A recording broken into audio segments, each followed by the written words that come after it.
Kita ini semua orang-orang yang nggak pernah merasakan kepuasan dengan kepemimpinan yang hadir. Nggak pernah kita merasakan kepuasan. Dan itu wajar. Kenapa? Nabi bilang ini babak mulkan jabariyah. Jadi jangan bermimpi di babak ini bisa merasakan kenikmatan kepemimpinan. Nggak ada.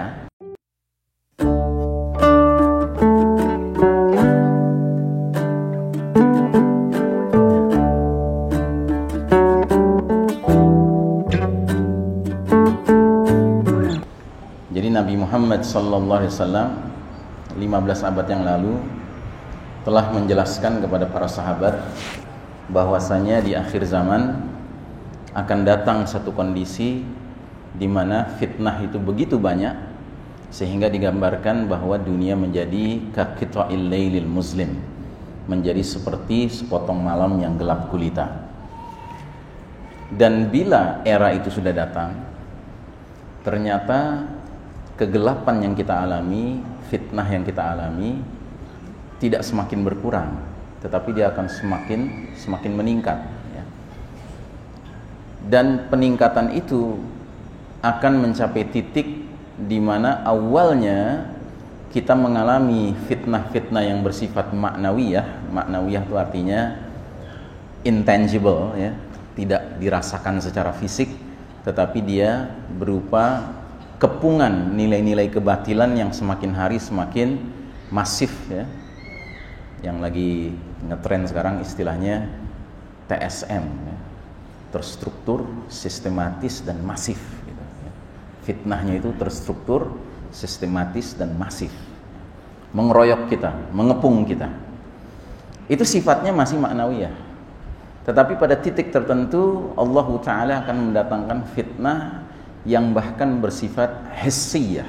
Hissiyah itu artinya physical, ya. Jadi kalau gelapnya tadi sifatnya maknawi, nanti gelapnya sifatnya physical. Benar-benar kita akan masuk dalam kegelapan. Dan kegelapan itulah yang kemudian muncul dalam bentuk tanda besar pertama kiamat, yaitu ad-dukhan, ya, kabut asap menyelimuti planet kita selama 40 hari 40 malam.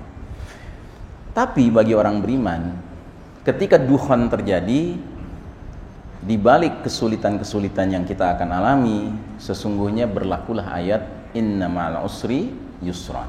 Inna ma'al usri yusran. Sesungguhnya bersama kesulitan ada kemudahan. Karena itulah titik terakhir posisi, ya, sistem kebatilan ini, ya, bisa menyombongkan dirinya, ya. Dan selanjutnya adalah giliran Allah Ta'ala mengizinkan kembali kita orang-orang beriman ini, ya, memegang tampuk kepemimpinan di muka bumi ini, insyaallah Ta'ala, ya.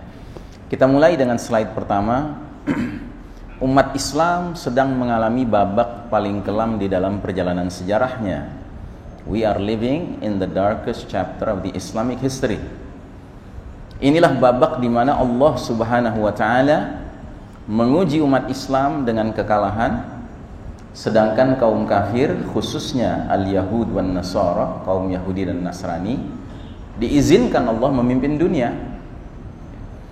Dan seperti yang pernah kita bahas di majelis ini, Nabi Muhammad SAW telah meringkas perjalanan sejarah umat Islam sejak dari awal beliau diutus sampai berakhirnya umur umat Islam, yang kesimpulannya ternyata jumlah babak, jumlah periode, jumlah fase yang akan dialami umat Islam sepanjang sejarahnya hanya ada 5 babak, ya. Dan kita yang hidup di era modern sekarang ini sudah berada di babak keberapa? Babak keempat, ya. Bayangkan, jumlah babak cuma 5, kita sudah di babak keempat, ya. Karenanya benarlah firman Allah Ta'ala, la'alla as-sa'ata takunu qaribah. Boleh jadi kiamat sudah dekat, ya. Akhir sudah semakin dekat, ya. Dan saudaraku rahimakumullah, uniknya hadis ini membicarakan pergantian periode kepada periode berikutnya, dikaitkan dengan pergantian karakteristik atau kondisi kepemimpinan. Dan ternyata babak keempat yang sedang kita jalani sekarang disebut oleh Rasulullah sallallahu alaihi wasallam sebagai babak mulkan jabariyah. babak para penguasa yang memaksakan kehendak mereka, mengabaikan kehendak Allah dan Rasulnya. Dan kalau Anda pelajari baik-baik, penyebutan babak keempat ini merupakan sebutan yang paling buruk bagi semua babak-babak lainnya dibandingkan babak-babak lainnya, ya. Dan babak keempat ini belum terlalu lama kita masuki, yaitu pada tahun 1342 Hijriah. Itu tahun berakhirnya babak ketiga dan masuknya kita ke babak keempat. Seiring dengan tahun 1924 Masehi, ya. Kalau pakai hitungan Hijriah, sekitar sudah 98 tahun kita, ya, menikmati tanda kutip era Mulkan Jabriyah ini. Kalau menggunakan hitungan Masehi, kita telah mengalami 95 tahun, ya, babak Mulkan Jabriyah ini. Belum ada 100 tahun. Tetapi saya yakin semua yang duduk di sini tidak ada yang lahir sebelum 1342 Hijriah. Tidak ada yang lahir sebelum 1924 Masehi. Artinya apa? Tidak ada di antara kita yang duduk di majelis ini hari ini, malam ini, pernah merasakan babak ketiga. Iya toh? Ya, ada yang mau bantah? Kalau mau bantah mungkin udah keriput banget ya. Ya. Jadi artinya apa? Semua kita yang duduk di sini adalah produk babak keempat. Kita ini semua orang-orang yang nggak pernah merasakan kepuasan dengan kepemimpinan yang hadir. Nggak pernah kita merasakan kepuasan. Dan itu wajar. Kenapa? Nabi bilang ini babak Mulkan Jabriyah. Jadi jangan bermimpi di babak ini bisa merasakan kenikmatan kepemimpinan. Nggak ada. Kalau mau bicara lebih tandas lagi, di babak keempat ini, we are a leaderless ummah. Kita ini umat yang nggak punya pemimpin. Ya.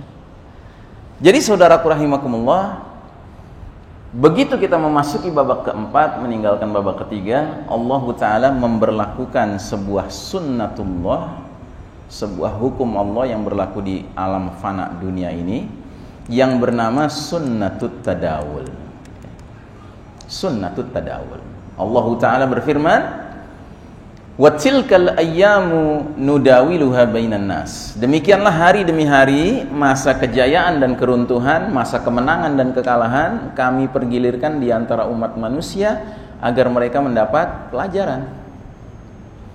Jadi kembali kepada skema 5 babak 5 periode ini, kan Nabi memimpin umat ini 23 tahun dengan komposisi 13 tahun di Mekah berjuang, 10 tahun di Madinah berjuang, ya. 13 tahun berjuang di Mekah, Nabi dan para sahabat itu merupakan komponen masyarakat Mekah yang minoritas, tertindas, terbatas ruang geraknya, ya. Setiap hari para sahabat mengalami kriminalisasi, marginalisasi, penganiayaan, pengusiran dari rumah, penyiksaan di tengah padang pasir, bahkan pembunuhan, ya kan? Mirip seperti kita sekarang. Yang membedakan apa? Skalanya. Dulu skalanya skala Mekah, paling jauh skala Jazirah Arab. Tapi hari ini skalanya skala apa? Skala apa? Skala dunia, mundial, global. Ya. Jadi mirip sekali kondisi kita dengan kondisi Nabi dulu. Setelah hijrah ke Madinah, Muhajirin hijrah dari Mekah, di Madinah sudah ada sekumpulan orang yang masuk Islam. Mereka dikenal dengan kaum Ansor, ya. Muhajirin plus Ansor menyebabkan komponen masyarakat mayoritas Madinah adalah orang beriman. Ingat ya, mayoritas, bukan 100%. Dan posisi mayoritas itu benar-benar dioptimalkan pemanfaatannya oleh Nabi dan para sahabat. Untuk apa? Untuk meninggikan kalimatullah yal ulia, kalimat Allah yang tertinggi. Sehingga mereka bisa mencontohkan bagaimana Al-Quranul Karim itu harus berperan sebagai hudal linnas, petunjuk bagi segenap umat manusia. Bukan hanya hudal lil muttaqin, petunjuk bagi orang-orang bertakwa. Petunjuk bagi orang bertakwa itu ciri khasnya orang bertakwanya la raiba fihi, nggak punya keraguan terhadap Al-Quran. Tetapi itu modal untuk pada akhirnya mempromosikan Al-Quran supaya menjadi hudal linnas. Sehingga Madinah itu menjadi tempat pertama kalinya diperlihatkan bagaimana sistem tauhid, sistem iman itu tegak. Ada orang kafirnya nggak di Madinah? Ada. Orang Yahudi ada, orang Nasrani ada, orang musyrik ada. Tapi karena para sahabat dan Nabi yang memimpin bobotnya Masya Allah, maka orang-orang di luar Islam itu ngikut sama Islam dan kaum muslimin. Tunduk, patuh. Ya. Pertanyaan, kita kan sekarang mayoritas di negeri ini. Kenapa nggak bisa begitu?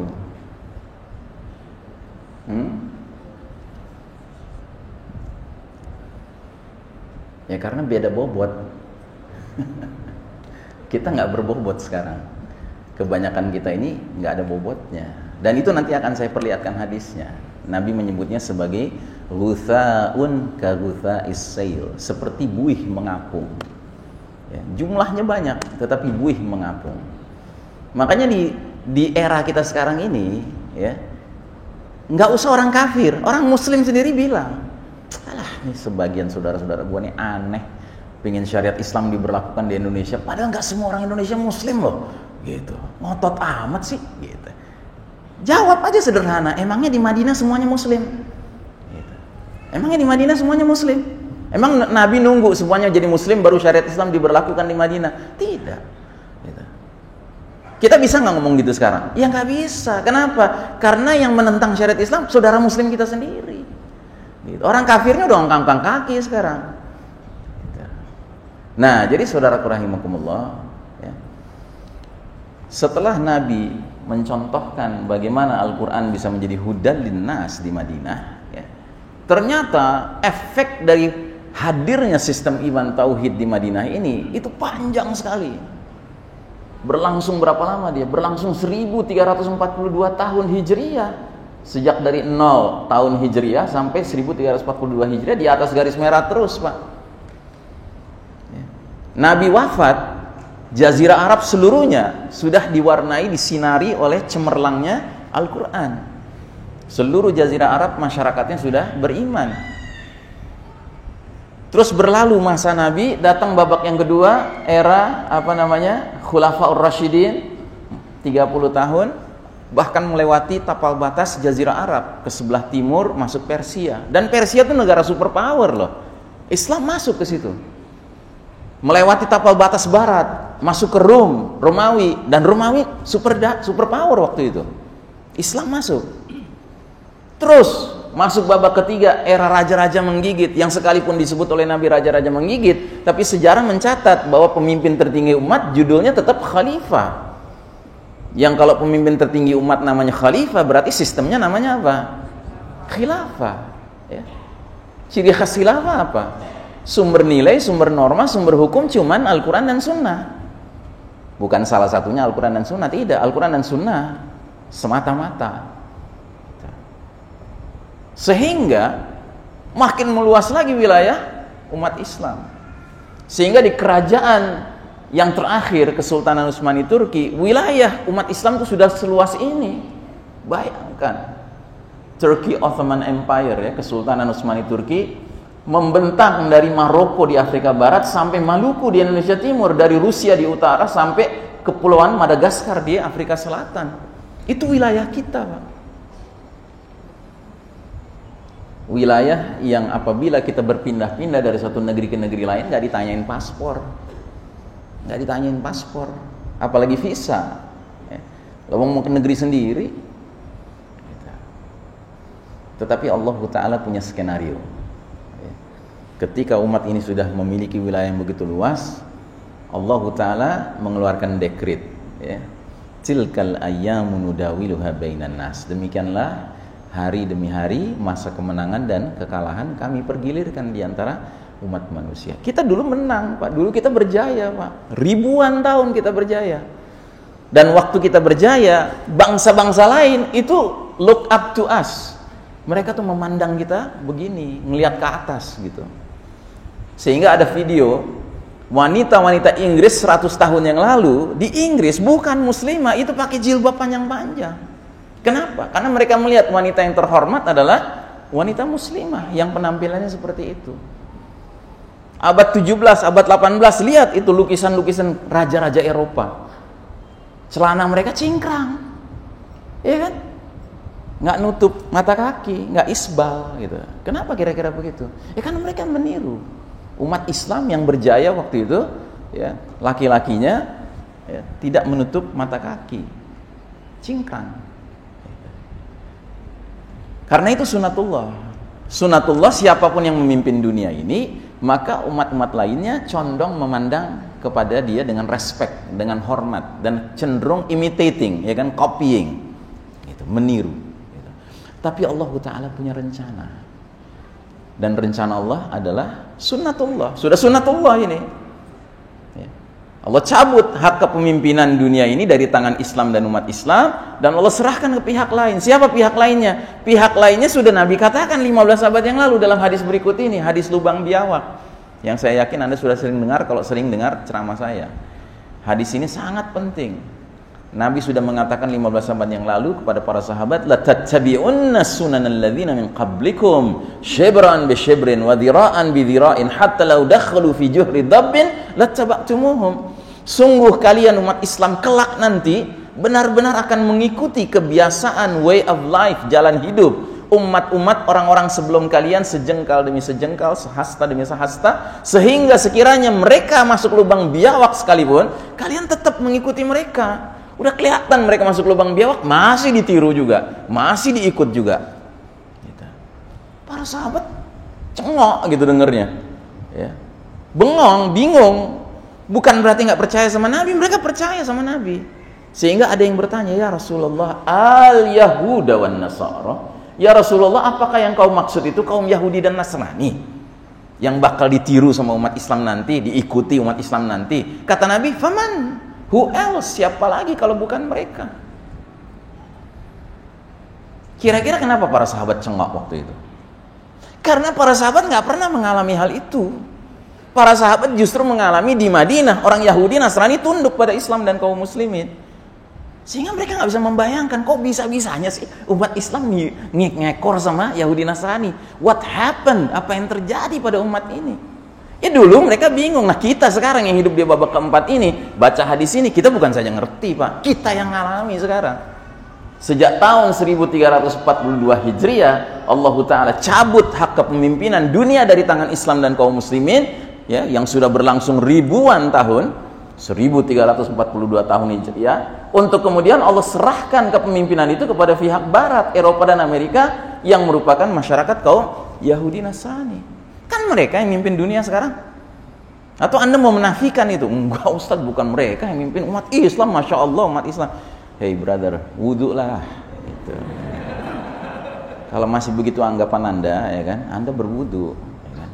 Ini realita. We are the losers today. Kita ini lagi kalah sekarang ini. Dan kalau kita lagi kalah secara realita, yang paling penting bukan soal kita harus memaksa diri menang, bukan. Yang penting kita tidak punya mentalitas kalah, itu yang paling penting. Jangan karena lagi kalah mentalitas ikut kalah. Gimana tuh mentalitas kalah? Mojok aja di masjid istighfar aja kan. Ya Allah, kok bisa begini? Nah gitu. Itu mentalitas kalah. Tapi mentalitas kalah yang kayak gitu, walaupun buruk, ada yang lebih buruk.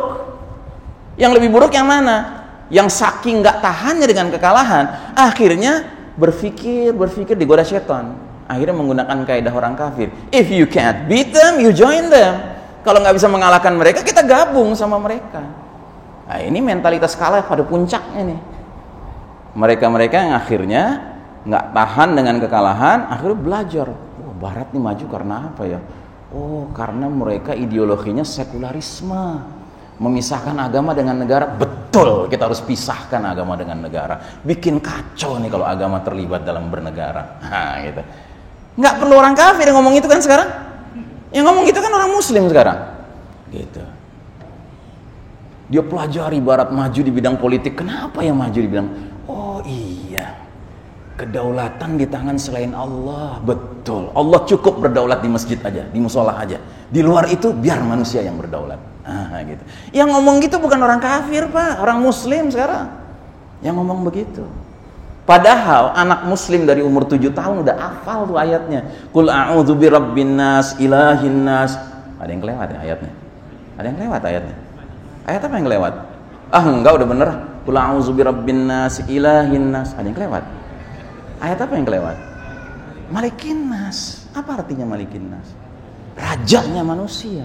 Allah itu malik, raja kita di langit dan di bumi. Bukan hanya di langit, Allah itu raja di bumi. Dan kalau kita mengakui Allah itu raja kita harus menjadikan Allah yang berdaulat dalam hati kita dan dalam realitas kita. Kenapa kita harus ikut-ikutan dengan orang kafir berteriak-teriak kedaulatan di tangan selain Allah? Ajib. Di bidang ekonomi dipelajari, Barat nih maju, kenapa ya ekonomi? Oh iya bener. Cincailah, riba jual beli cincailah, beta tipis itu, nggak ada bedanya itu, sama aja. Gitu. Kita nih mandek karena kita nggak pakai riba. Gitu. Padahal ayatnya jelas sekali. Wa illam taf'aluhu fa'dhanu biharbin minallahi wa rasulih, kata Allah Ta'ala. Kalau kalian nggak mau tinggalkan sisa riba, Allah dan Rasulnya memerangi kalian. Ya. Jadi negeri-negeri kaum muslimin sekarang kan pakai riba. Ulama-ulama negeri itu berdoa, ya Allah berkahi ekonomi negara kami. Bagaimana mau diberkahi, lagi perang sama Allah dan Rasulnya? Mau diberkahi, ya damai dulu sama Allah dan Rasulnya, taubat dulu, tinggalkan dulu itu. Dia pelajari Barat di bidang hukum. Apa nih Barat kok bisa hebat banget ya, kok adil banget masyarakatnya? Oh iya, karena mereka sudah mencampakkan hukum yang dari kitab suci. Harus bikin hukum bikinan manusia, itu yang paling keren, top. Gitu. Akhirnya berlomba-lombalah di negeri kaum muslimin, ya kan? Manusia diberi hak untuk melegislate hukum, melegislate mana yang halal, mana yang haram. Pakai voting dah. Bayangin voting buat LGBT, serem. Jijik.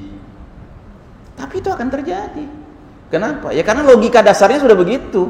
Logika dasarnya sudah masuk ke dalam perangkap, if you can't beat them, you join them.